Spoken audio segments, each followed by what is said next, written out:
So, must in the meaning of assume can be used in the past too, just like with other modal verbs that we have learned.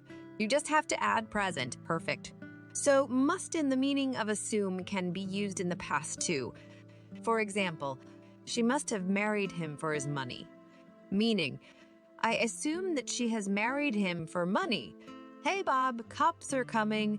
This irritated neighbor must have called them. Meaning, I assume this irritated neighbor has called the cops. Probably, because there was no one else to do it. But he can't know for sure. Oh, you spent 3 days on a broken boat in the middle of the sea. You must have been so scared. Meaning, I assume you have been so scared. He is coming out of the director's office and he looks happy. He must have gotten a promotion. Meaning, I assume he has gotten a promotion. Okay, that's it for now. See you in the next episode. Stay tuned.